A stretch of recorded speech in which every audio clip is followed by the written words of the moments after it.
Dalam jamak ada dua istilah. Ada mualat, ada tertib. Mualat artinya berkesinambungan. Zuhur langsung asar, maghrib langsung isya.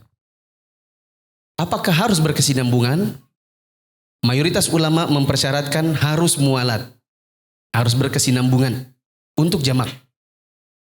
Artinya kalau ada orang niatnya jamak zuhur dengan asar, tapi dipisah dengan sesuatu yang panjang, maka dia tidak dianggap jamak. Seperti belanja, makan. Adapun hanya melangkah ke saf belakang, memperbarui wudu, maka itu boleh. Maka itu bisa langsung jamak. Sebagian ulama tidak mempersyaratkan mualat. Artinya kalau ada yang memisah pun tetap dianggap boleh. Yang lebih utama ini, jika pun terpisah, zuhur asar, maghrib isya, tidak apa-apa asalkan tidak lama. Tadi saya sudah kasih contohnya. Kembali kepada kaidah ini, al-khuruj minal khilaf aula. Yang lebih utama adalah keluar dari perselisihan ulama. Sehingga selama masih bisa kesinambungan. Jangan dipisah. Supaya tidak masuk dalam ranah khilaf. Istilah yang kedua namanya tertib atau berurutan. Artinya zuhur dulu baru asar, maghrib dulu baru isya. Bukan asar dulu baru zuhur, isya dulu baru maghrib. Saya beri catatan, meskipun mampir di masjid yang akan sholat asar, maka tetap zuhur dulu. Meskipun mampir di masjid yang akan sholat isya, kita tetap maghrib dulu. Apakah harus berurutan? Di sini disebutkan, mayoritas ulama dipersyaratkan tertib. Berarti harus zuhur dulu baru asar. Konsekuensinya kalau ada yang asar dulu baru zuhur, maka setelah zuhur ini harus asar ulang.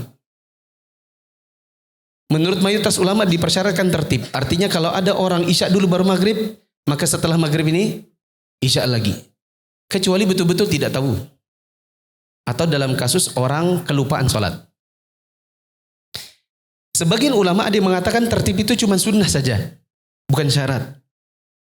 Berarti kalaupun ada yang isya dulu baru maghrib, zuhur dulu baru isya, nggak apa-apa. Terus yang mana yang kita pilih? Yang ini tadi. Kaidahnya adalah al-khuruj minal khilaf aula. Apa nih Indonesianya? Keluar dari ranah perselisihan lebih utama. Jadi supaya keluar dari ranah khilaf, ya maghrib dulu baru isya. Zuhur dulu baru asar. Kalau dibalik masuk dalam khilaf. Memang ada yang mengatakan sunnah, tertib itu sunnah saja. Memang ada yang bilang begitu, tapi kita masuk dalam ranah khilaf. Selama memang masih bisa berurutan, kenapa tidak berurutan? Oh Ustaz, soalnya orang di situ baru mau asar. Sudah mau asar, saya kan belum zuhur. Kita bilang tidak apa-apa. Imamnya asar, Anda zuhur.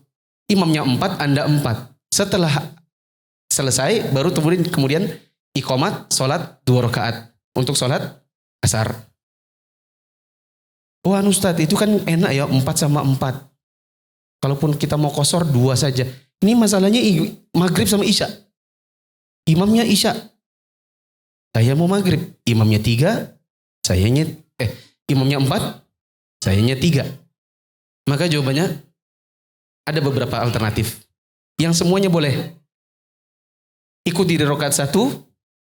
Berarti nanti ketika dia bangkit rakaat keempat, Anda duduk saja, lalu kemudian boleh memilih. Mau salam sendiri, atau menunggu imam, boleh.